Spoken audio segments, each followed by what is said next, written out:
Hello students, my name is Shayan Mitra, faculty member of Department of Electronics and Communication Engineering of Greater Kolkata College of Engineering and Management. Today I am going to take the subject of electromagnetic wave, code number EC501. Today is the continuation of the previous lecture, was of vector algebra.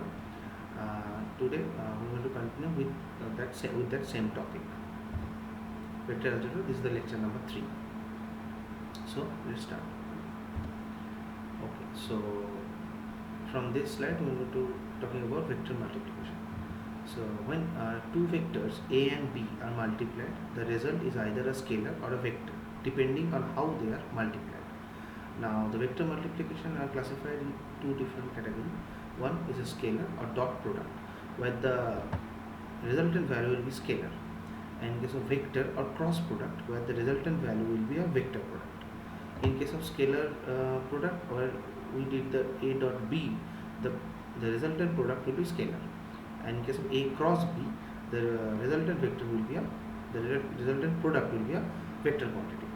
Now the multiplication of three vectors A, B, C and result in either scalar triple product, where A dot in the bracket B cross C, or in case of vector triple product, where A cross into B cross C. So we are going to talk about scalar triple product and vector triple product later. First we will explain the scalar or dot product. Let's go with the scalar dot product. Dot product. The dot product of two vectors A and B, written as A dot B, is defined geometrically as the product of the magnitudes of A and B and the cosine of the angle between them. Dot product obeys the following laws. First one is commutative law, where A dot B is equal to B dot A. Distributive law, where A dot into B plus C is equal to A dot B plus A dot C. A dot bracket B plus C will be A dot B plus A dot C, and A dot A, which is equal to A mod square or A square. Two vectors A and B are said to be orthogonal or perpendicular with each other if A dot B is equal to 0. As you can say that if A and B are having an angle between them is 90 degree, then A dot B into cos 90 degree will be 1. And of course A dot B is equal to AB sin theta, and AB cos 90 degree. A dot B is equal to AB cos 90 degree. So the value of cos 90 is 0. So if A and B having an angle between them is 90 degree, then A dot B is equal to AB cos 90 degree, because cos 90 is 0. So A into B into 0 is equal to 0. So let's go to the next slide. Now the cross product. The cross product of two vectors A and B, written as A cross B, is a vector quantity whose magnitude is the area of the parallelogram it is formed by A and B. It is in the direction of advance of a right-handed screw as A is turned into B. We are going to explain that in next slides. How it works, how the direction take place. Now it follow the distributive law, and the distributive law is A cross B into B plus C, and it means A cross B plus A cross C, and it is anti-commutative always. If you got A cross B, it will be equal to minus B cross A. It means the sign will be inverse. If it is minus, then it will be plus. If it is plus, it will be minus. Absolutely opposite to dot product. If you just go to the previous slide, you will find that the commutative law in case of dot product it obeys the commutative law in case of dot product, but in case of cross product it's just inverse. That's why it is called anti-commutative. It follows an anti-commutative law. So let's go to the next slide. Yes. Now we're going to explain that how the cross product works, how it direction took place and all. Now first we're going to explain how the direction appear, or how we will decide how the direction works with this pictorial depiction. Let's start. Now simple cross product obeys the right-handed screw rule. How the right-handed screw rules works? Now, if we take a paper, if we take this hand as a paper, what will happen? That A and B are on in this specific plane. Okay. Now, if we just move from A to B, then the cross product that has been created by A and B will be in the direction to the perpendicular to the vector, perpendicular to the plane in which the A and the B vector reside. It means if we take this palm as a plane, two-dimensional plane where A and B resides. Now, if we go from A to B, then the cross product of A and B will be in the direction of perpendicular to this plane. That's why it uses this right-handed screw rule. So it is right-handed rule or screw rules. Both, if we do this, the direction of the screw will be upward, perpendicular to the plane. It means if A and B resides in a specific plane, the same plane where it's two-dimensional, then if we go from A to B, then the cross product of A and B will be in the direction which will be perpendicular to the specific plane where A and B resides. And that's what we have explained in this another para, is that A cross B is defined as AB sin theta AB and A suffix n, and we have already known from our previous lecture that A suffix n is a unit vector. Now, unit vector define the direction of a vector, and AB sin theta AB, basically AB into the sin theta AB, this form define the magnitude of the vector. Now, that's what we have discussed here, that where A suffix n is a unit vector normal to the plane containing A and B. Now, this plane contain A and B, and A suffix n, which is the direction of the cross product of A and B, will be normal to that plane. It could be in this way or it could be in that way, in this direction, or this could be in this direction, but it will always be perpendicular to the plane in which A and B resides. The direction of that what you have described here, the direction of A suffix n is taken as the direction of the right thumb when the fingers of the right hand rotate from A to B, as shown in this figure.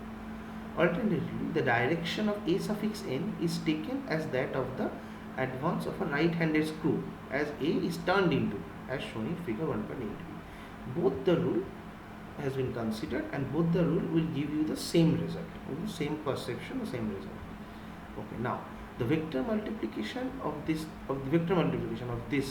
equation is called the cross product due to the cross sign.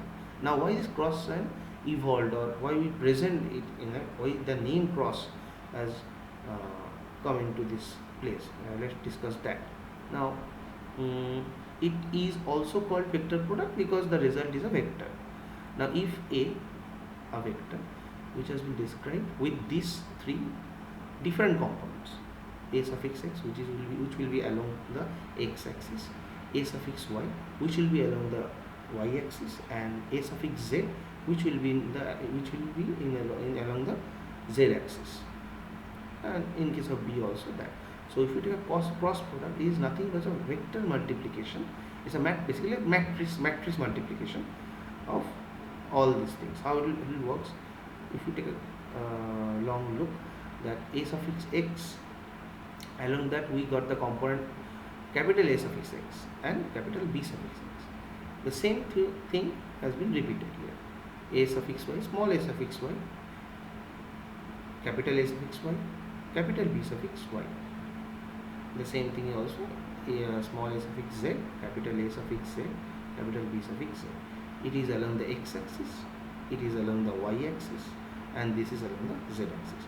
Now, if we take a matrix multiplication, that we have already, people have already known how matrix multiplication works. That it means if we take AX will be multiplied with, we don't take this row and column, we take this A suffix y into B suffix z, it is here, and capital A suffix z into capital B suffix y easily. In the same way, we take this, and this is for minus x, and that's why it has been written in this way. So this is the cross product, the total vector that has been created, the vector product A cross B, the vector product that has been created. That has been created using a matrix multiplication, and this is the sum of this the whole expression express the cross product of A and B. In this will be in along the x-axis, this will along the y-axis, and this will along the z-axis. So A cross B can be represented by this, and also in this.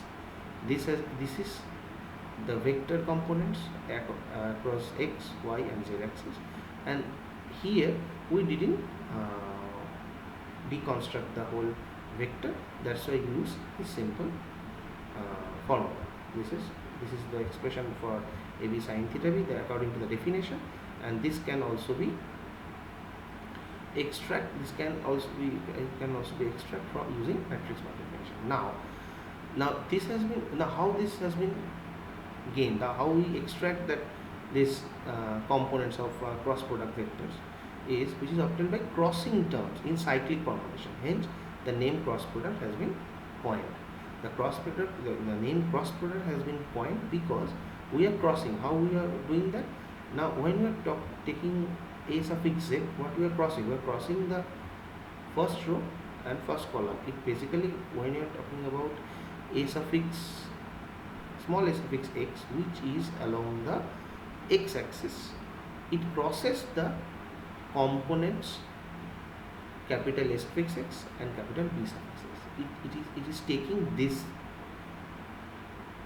two. It means it taking the value, it taking the vectors components along the y and z axis. This component is along the y axis. This is also a component which is along the y axis.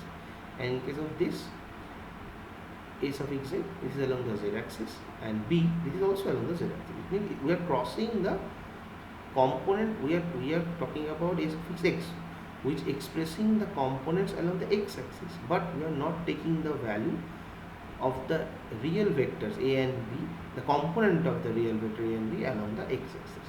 That's why it has been named, or it has been coined as a cyclic. It has been coined as a cross product. It is crossing the very specific component of the vector. When you are counting when we are calculating the value along the x-axis, we are not taking the components of A and B along the x-axis or the y-axis or the z-axis. When you are calculating the cross product along the x-axis, we are not taking the basic component of that cross product, that A and B's component along the x-axis has not been taken when we are calculating the value of cross product along the x-axis. That's why it is known as cross product. It crossing the specific component A and B along the x-axis when we are calculating the value of the cross product along the x-axis. A little bit confusing, but if you take a close look one or two times, you will understand that. Okay, so let's go to the, now we have discussed how the direction has been measured, or how the direction has been perceived, and also how the matrix through the matrix multiplication we can calculate the value of the vector of cross product of two vectors. So let's go to the next slide.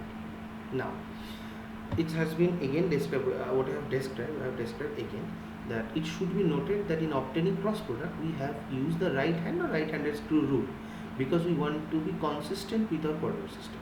It's a very important factor, which is right-handed. A right-handed coordinate system is one in which the right hand rule is satisfied.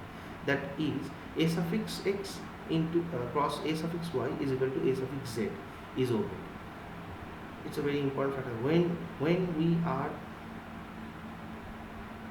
taking a cross product of a unit vector which is along the x-axis and the unit vector along the y-axis of the same vector, what the cross product will be along the z-axis.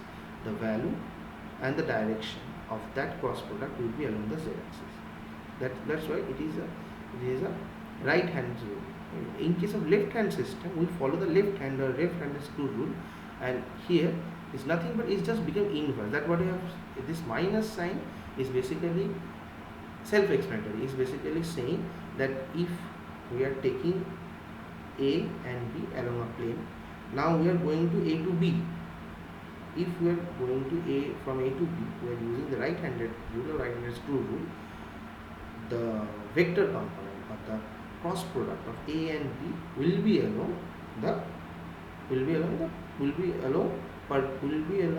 perpendicular to the plane. Now that this will be in this direction. Now if we are taking B to A, if we are taking left-handed screw rule, then the direction of the cross product of these two vectors will be along in this direction. That's why when you are taking the cross product, when you are getting the cross product, in case of right-handed rule, this will be in this direction, and when taking a left-handed screw rule, it will be opposite. It will be the direction of that cross product will be opposite. That's why we have considered, in case of right-handed screw rule, a suffix z, and in case of left-handed screw rule, we got minus. It's not that tough, Okay, so this is the pictorial depiction that what I have described. Now, if you are taking about a suffix x along, if you are going from ax to ay, this is the value of az. Now we are going to from a suffix a from ay to az. We are going to get a suffix x. It will be worked in that way. If you are taking cross product of a suffix x into a suffix y, what you will get? A suffix x in cross a suffix y, we will get the value of a suffix z.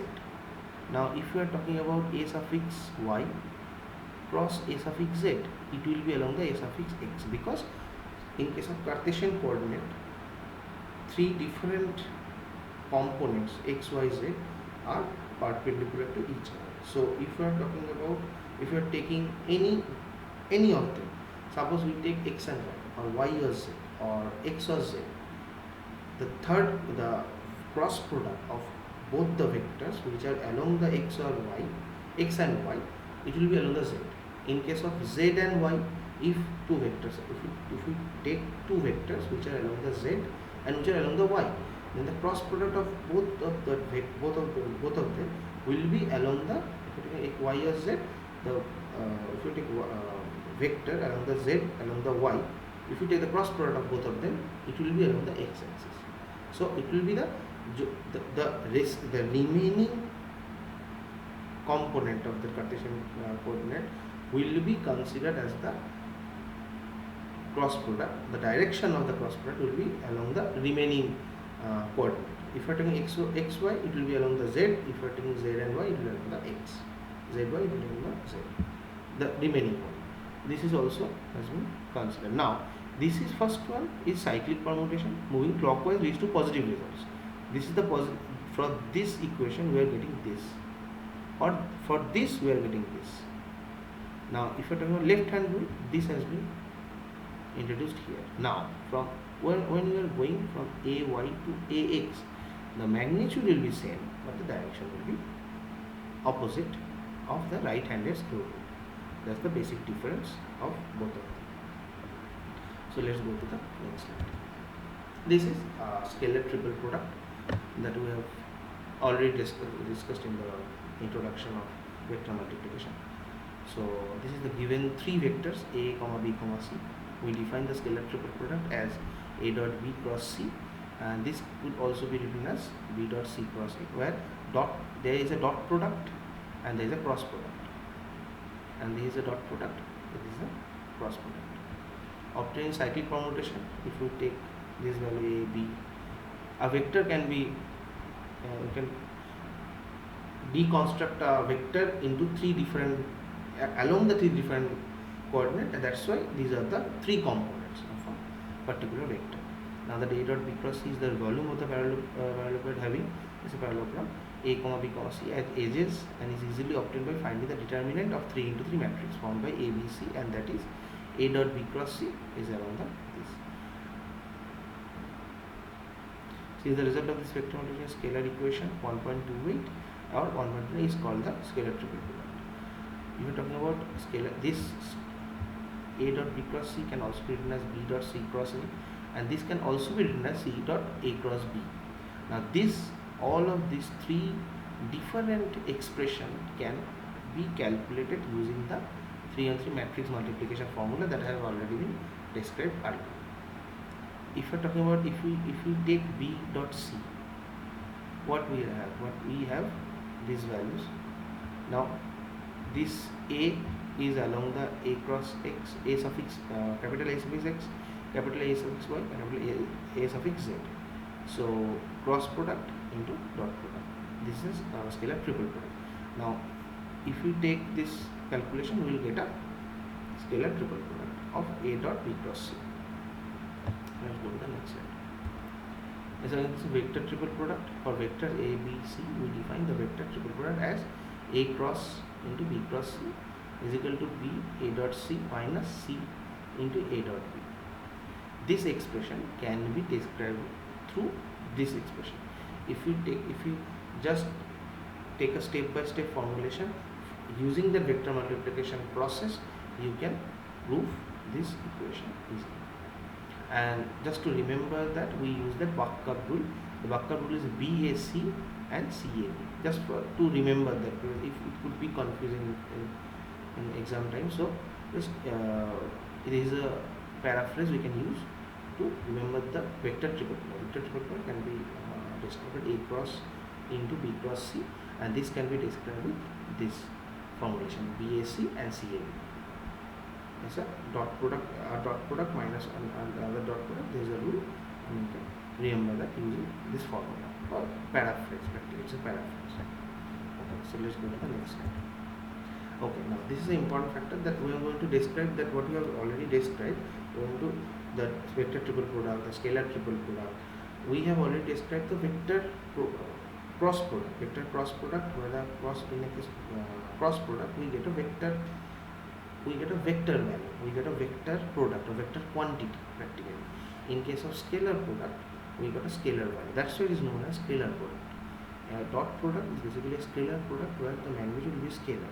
In case of cross product, the value will be a vector product. So vector quantity, vector product will be extracted from a cross product. That's a very distinctive difference between both of them. That's important to need to differentiate between both of them. Now we will use the components of vector to describe the earlier slides. Now a direct application. Now why the very important thing, why the components are used, why the dot product and cross product has been introduced in our mathematical operation. That's the most important factor. Now a direct application of vector product is its use in determining the projection or component of a vector in a given direction. That's the most important. That's why we introduce the unit vector. That's why you introduce the components of a vector. Then after that we introduce the cross product and dot product. Because in case of cross product, we get a value which is orthogonal or perpendicular to the plane where the two specific vectors are residing. So let's understand that. The projection can be scalar or vector. That's simple. The projection can be scalar or vector. Given a vector A, we define the scalar component A suffix B of A along vector B. See, in this we have already included this in C figure. If you take a very close look, again we are going to describe that. The projection can be scalar or vector. Given a vector A, we define the scalar component A suffix of A along vector B. Now what? This is a vector A. Now this is a vector B.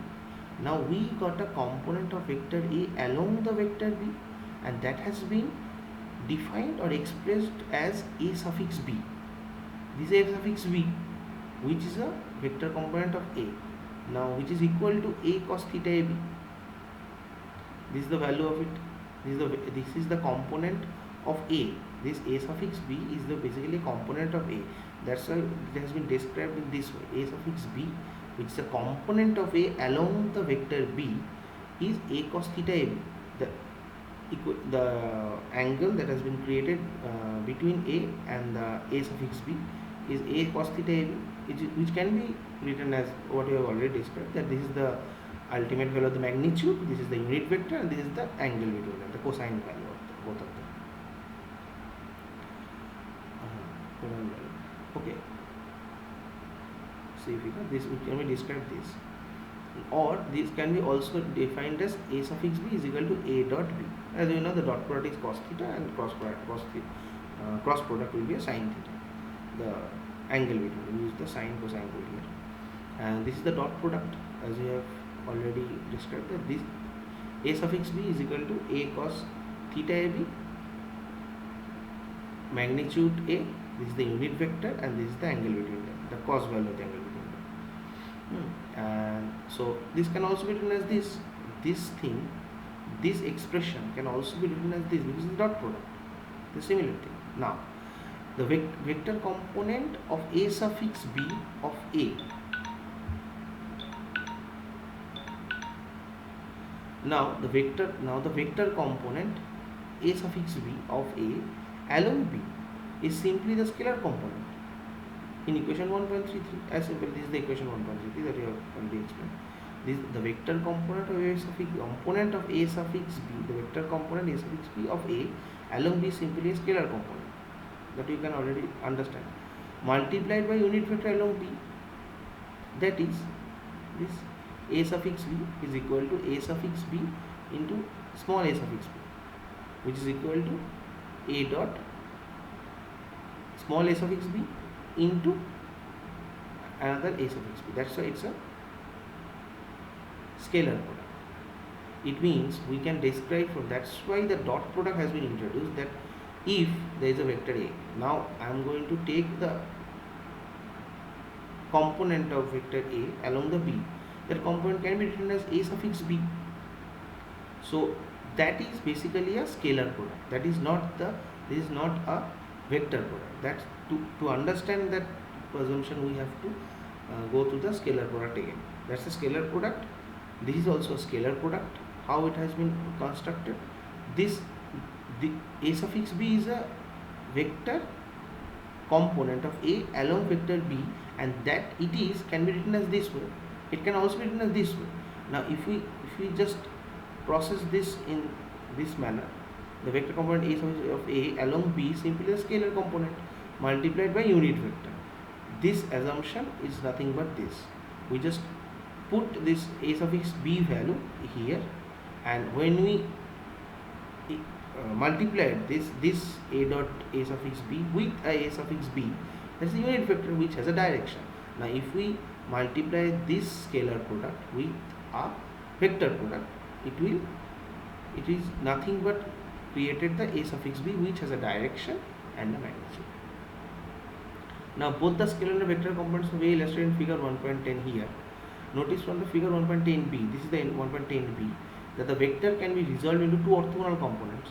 We have already understand that this is a, this is the vector component of vector component a suffix b along the vector b of vector a. Two orthogonal components. One component a suffix b is parallel to b. Another is a minus a suffix b perpendicular to b. This is the triangle rule, head to tail rule, that we have already know. That what is that? This vector a minus a suffix b is nothing but a and ab, the addition of a and a suffix b. Another that is what I have described. One component of a suffix b parallel to b, another a minus ab perpendicular to b. Perpendicular to b, yes. This is from this picture we have already understand that this is the vector b, and a minus a suffix b is perpendicular to vector b. In fact, our Cartesian representation of vector is essentially resolving the factor into three mutually orthogonal components. As a figure, as this other figure, we have considered the addition of subtraction, multiplication of vectors. However, division of vectors a slash b has not been considered because it is undefined except when a and b are parallel, so that a is equal to k into b, where k is a constant. Now, if we divide that, we will get a value of k. If they are parallel, then we will be considering a divided by b. Differentiation and integration of vectors will be considered. That's different. That's chapter 3. We'll go to there next. Okay. So this is the example. In the previous slide, what you have understand the importance of cross product and dot product. Why cross product has been named as cross, and why the dot product has been used. The dot product is basically used to create. We can use that a very component of a vector using the dot product with a unit vector. We can create the same specific vector. A suffix b is a vector component of vector A. Now if we multiply it with the unit vector, we will get the same vector A suffix b with magnitude and direction. We just decompose the magnitude and direction while expressing that whole thing with two different expressions. Now this is one example of mathematical calculation. Now it's a simple example. A given vector, this is the value of a vector. There is no x, y has been considered. This is the expression of a vector v. Find the angle between a and b. Now how we will do that? Then suppose now we consider the angle theta v can be found by using either dot product or cross product. Now how we will do that? First, there is an operation. We are using a dot product. How? When you are having a dot product of a and b, how it will be happen? We know the value of 3, 4, 1, dot 0, 2, minus 5, because 3 will be multiplied with 0, 4 will multiply with 2, because the vector which is along the x-axis, this is along the x-axis, the unit vector, the value of the b vector along the x-axis is 0. So 3 into 0, if you take a dot product, the 3 into 0 will be 0. This is the value of vector A along the y-axis. This is the value of vector B along the y-axis. So if you multiply them, we get this, and if you multiply the value of both of the vectors A and B along the z-axis, we get minus 5. So the total value will be 3. Now if you take a mod A, this is the mod, if you will get the magnitude of vector A. You will get the magnitude of vector A is root over 26, and the same way we will get the value of mod B, that is the magnitude of vector B. This is root over 29. We have already known the equation. Now the cos theta AB, what will be the cos theta? Cos theta will be the A dot B divided by mod A into mod B. We know the value of mod A into mod B is this, and the A dot B, the value of A dot B is equal to 3. So the cos theta AB is equal to 0.1092, and if we take a cos inverse value point, we will get the angle between both of the angle between the vectors. And this can also be determined using the cross product. If you take a cross product, we will also using that the same way. The matrix multiplication formula, we will get this point, and if you take a mod of this, we will get root over 74b. Now sin theta AB is the angle between the vectors. So this is mod A cross B, and mod A and mod B already calculate the value of mod A and mod B. So if we do that, we will get the value of 0.994, and if we cos inverse that, we will get the same value. These are simple example. So thank you all. This is for today. We will get back to the vector calculus part on the next slide.